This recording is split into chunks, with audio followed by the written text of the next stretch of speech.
Era uma oferta completamente voluntária e, por suas características, pode ser chamada de oferta da comunhão. A maior parte do corpo do animal oferecido era comida pelo ofertante e seus convidados em um banquete. Dentre os convidados, era necessário ter levitas, pobres, órfãos e viúvas. Vale destacar que levitas estavam inclusos todos aqueles que eram da tribo de Levi e que faziam o trabalho na tenda, né, na congregação, o trabalho espiritual voltado para todas as outras tribos. Hoje, em nossos dias, a gente só ouve dizer que quem é levita é cantor, mas, biblicamente, para ser levita, tem que ser da tribo de Levi. O animal oferecido ele poderia ser qualquer um, exceto aves, de ambos os sexos. A gordura e os rins eram queimados e o sangue espalhado sobre o altar, aspergido sobre o altar. O peito era levantado e movido pelo sacerdote diante do Senhor, em sinal de que lhe era dedicado. Logo em seguida, o peito e a espádua direita eram retiradas como sendo a parte do sacerdote. O restante do animal era comido em um banquete. Uma das coisas que muito me admira na palavra de Deus é o quesito organização. Tudo muito organizado. E não somente na questão da organização, mas também a questão da aceitação. Existia ali uma lei, existia uma orientação e as pessoas seguiam ali à risca aquele processo que estava dentro da lei. Havia 3 tipos de sacrifícios. O primeiro era ação de graças, porque expressava o agradecimento por uma bênção, Levítico 22, 29. O segundo era feito para cumprir um voto, e aqui nos deixa mais uma lição. Muitos de nós estamos fazendo voto na hora da emoção, porém, quando a razão chega, a gente não quer cumprir aquele voto. Então, muito cuidado ao fazer voto para Deus e veja se você realmente está disposto a cumpri-lo. Então, o segundo era feito para cumprir um voto, Levítico 22, 21. O terceiro era uma oferta voluntária, uma expressão de amor a Deus, Levítico 22, 21. Essa questão de oferta voluntária, uma expressão de amor a Deus, quando vamos ofertar, nós temos que estar no nosso coração aquele prazer, aquela vontade de ofertar na casa de Deus.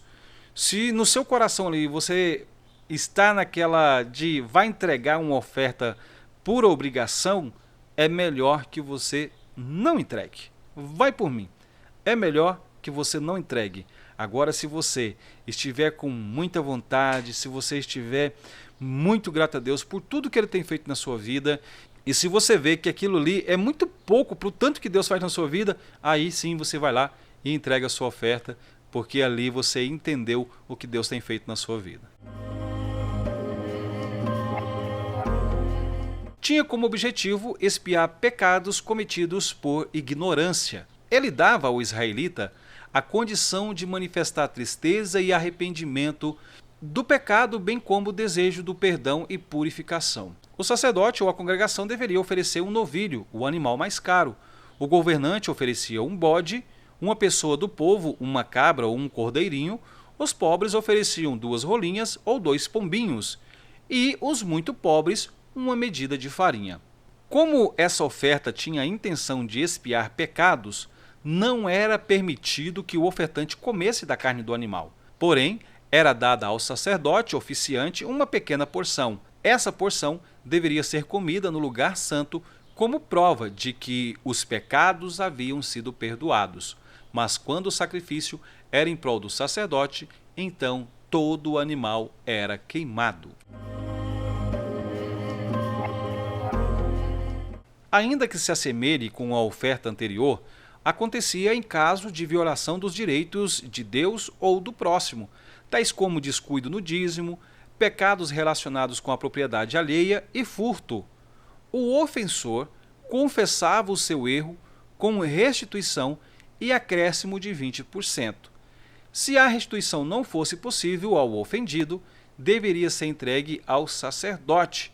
Números 5:8. o sacrifício de um carneiro sem defeito era exigido como sinal de arrependimento e pesar. Um detalhe importante aqui nesse sacrifício pela culpa é o ofensor confessava seu erro. Uma das dificuldades que muitas pessoas têm encontrado nos dias de hoje é que elas não entendem que pastor não faz disciplina com base em fofoca. Pastor faz disciplina, pastor disciplina uma pessoa, orienta uma pessoa baseada na confissão dessa pessoa. Não basta alguém chegar e falar assim, eu vi fulano fazendo isso. Né? Tem prova disso? Não, não tenho. Mas é porque eu vi.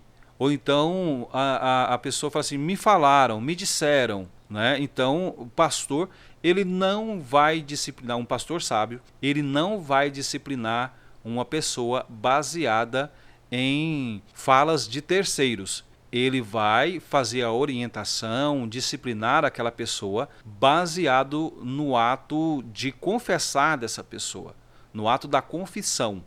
Então, se ela não confessar, não vai ter como ali haver uma disciplina, uma orientação.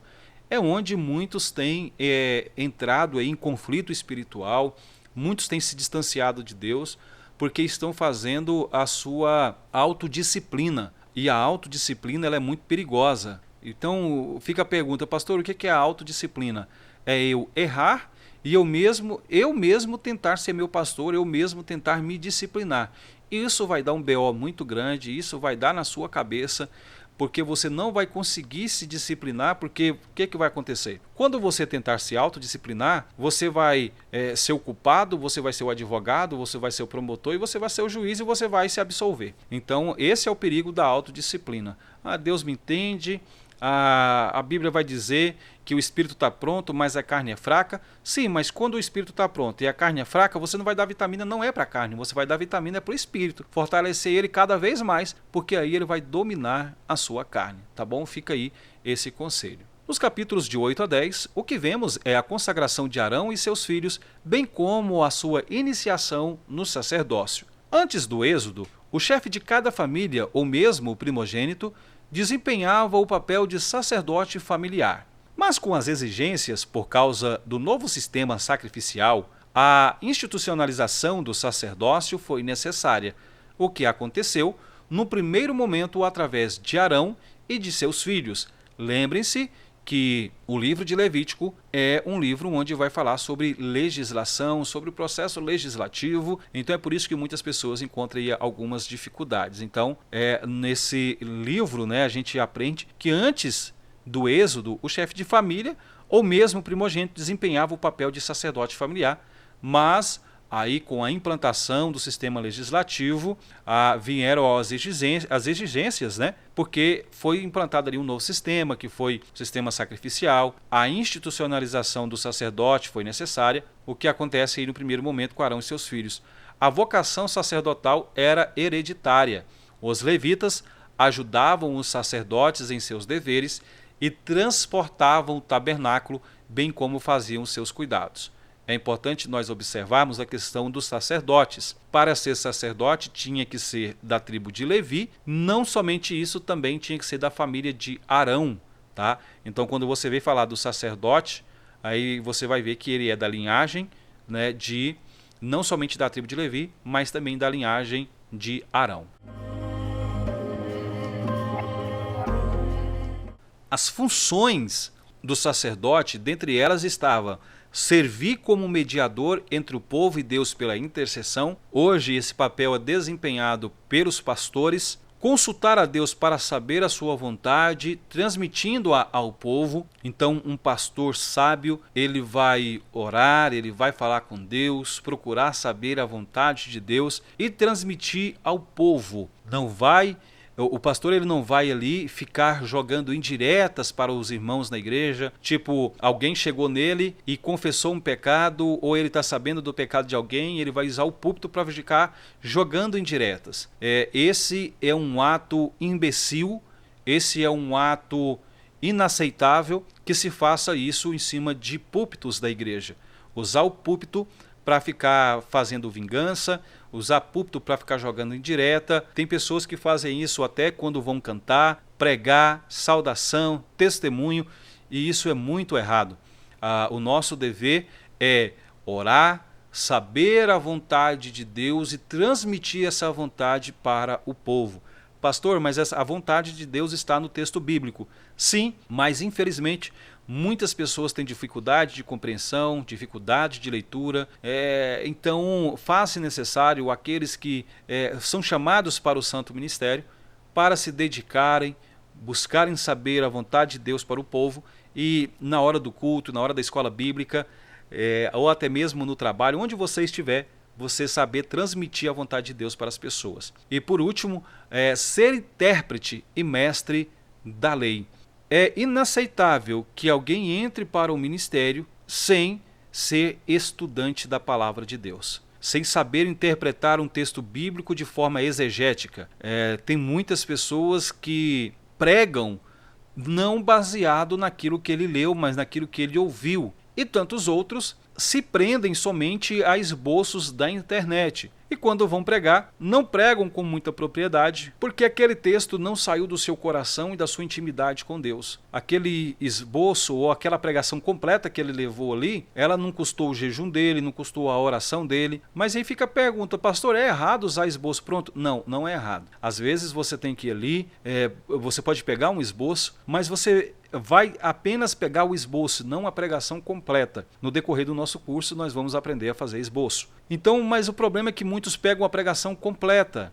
Quando você pega o esboço, você vai ler, você vai entender o que aqueles tópicos ali está querendo dizer, e ali você vai fazer a sua oração, você vai fazer o seu jejum, a sua consagração, e vai estar pronto para transmitir a palavra para as pessoas. Eu mesmo tenho um livro de esboço, mas o que acontece? Eu não pego a pregação completa. É tanto que o livro é somente de esboço, não é da pregação completa. Porque se você pegar a pregação completa, isso pode prejudicar muito a sua evolução como pregador e como obreiro, tá?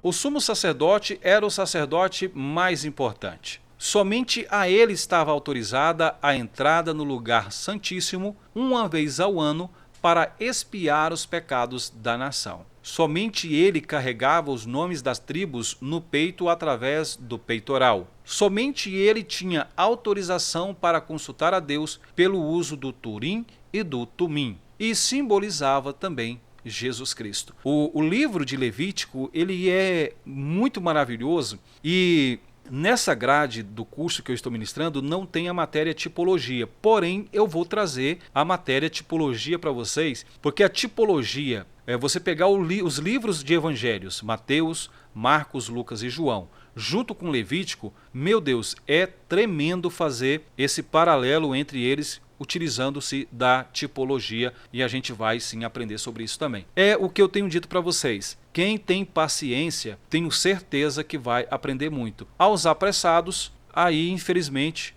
eu não posso ajudar muito. Aos apressados, o que eles irão fazer? Eles irão ver anúncios na internet de curso bacharel em teologia, vão adquirir o curso bacharel em teologia, não irão ter ali um professor para tirar todas as suas dúvidas, vai pegar somente PDFs que serão enviados para eles, comprou de um preço barato, ele não vai ter um mentor, não vai ter aulas ao vivo para tirar as dúvidas, e ali vai ser somente lixo eletrônico, porque ele não vai entender muita coisa, porque comprou é como se eu, Vanderlei, que tem um ensino médio, comprasse um curso de medicina em PDF. Não ia resolver nada para mim, porque eu não tenho um pingo de noção disso aí, e não tenho um mentor para me explicar a fundo. Não tem como, depois de eu ler todos esses PDFs, dizer que sou médico. Então daí a gravidade que eu explico para vocês e da importância da gente respeitar o processo.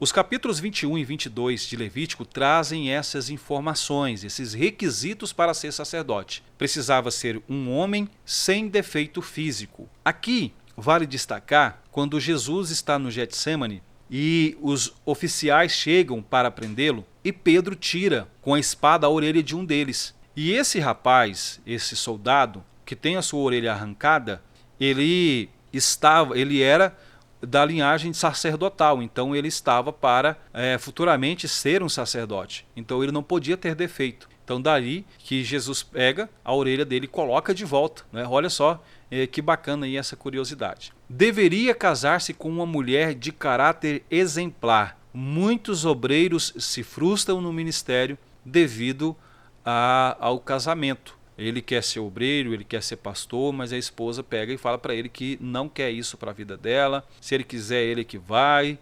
Às vezes é uma mulher rixosa, não comunicativa, e ali aí a coisa complica.